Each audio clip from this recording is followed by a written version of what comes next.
Hello everyone, welcome back to your own channel.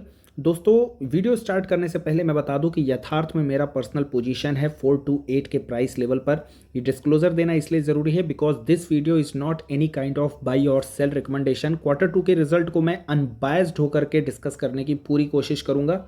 और हाँ, एक रिक्वेस्ट है कि जो लोग इस चैनल में पहली बार आए हैं then do not forget to subscribe our channel, क्योंकि मैं यहाँ पे पूरी कोशिश करता हूँ अनबायस्ड होकर के, ट्रांसपेरेंट होकर के किसी भी स्टॉक के बारे में सारी रिसर्च जो मैं करता हूँ उसको आपके सामने शेयर कर सकूँ।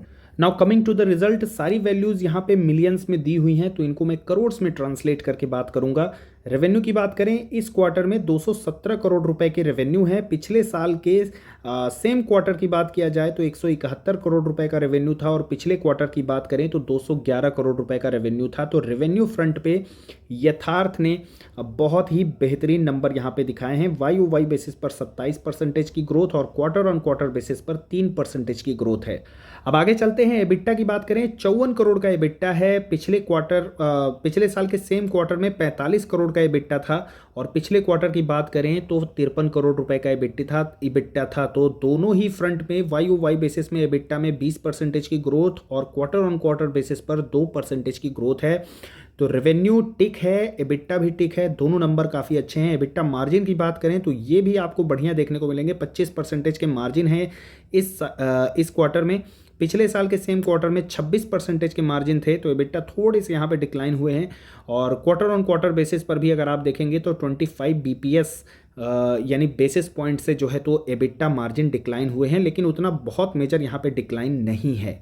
प्रॉफिट आफ्टर टैक्स की अगर बात करें तो 31 करोड़ का पैट जो है इस क्वार्टर में रहा है। पिछले साल के सेम क्वार्टर में 27 करोड़ का था, और पिछले क्वार्टर में 30 करोड़ का था। तो पैट में 2% की growth quarter on quarter basis पर है, और YoY बेसिस पर 12% की ग्रोथ है। रेवेन्यू में 27% की ग्रोथ थी, और जो पैट है वो सिर्फ 12% से बढ़ा है। उसका रीज़न ये है कि कंपनी के दो एक्विजिशन सामने आए हैं, जो कि दिल्ली और फरीदाबाद में दो एक्विजिशन किए हैं कंपनी ने, जिसकी वजह से अगर आप ये एम्प्लॉय बेनिफिट एक्सपेंस देखेंगे तो ये काफ़ी बड़ा हो गया है, आप देख सकते हैं यहाँ पे। और प्लस डेप्रिसिएशन कॉस्ट भी इस बार जो है लगभग 6.8 करोड़ से बढ़ करके 15.9 यानी ऑलमोस्ट 16 करोड़ जो है तो हो गई है। तो यहाँ पे ये दो नंबर जो है थोड़े से बढ़े हैं, जिसकी वजह से पैट में इस बार चेंजेस देखने को मिले हैं। बाकी कंपनी की ग्रोथ के लिए एक्विजिशन बहुत ज़रूरी होता है, और उसके लिए एक आध क्वार्टर में थोड़ा बहुत इम्पैक्ट आए तो वो जो है इन्वेस्टर को मेरे हिसाब से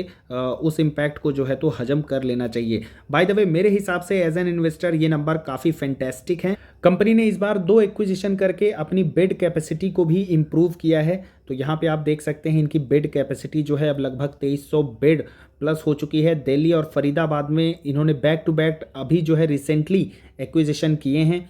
एक्यूपेंसी इनकी इंप्रूव हुई है। H1 बेसिस पर अगर देखा जाए तो 54% से बढ़ के 61% हो गई है। एवरेज रेवेन्यू पर बेड जो है तो वो बढ़ के जो है तो इस बार 10% YoY बेसिस पर बढ़ा है, जो कि लगभग 30,000 है। अब देखिए यहाँ पे अगर आप देखेंगे नोएडा एक्सटेंशन में इनका जो एवरेज रेवेन्यू पर बेड है वो हाईएस्ट है, जो कि लगभग 37,000 रुपीज़ के आसपास आता है।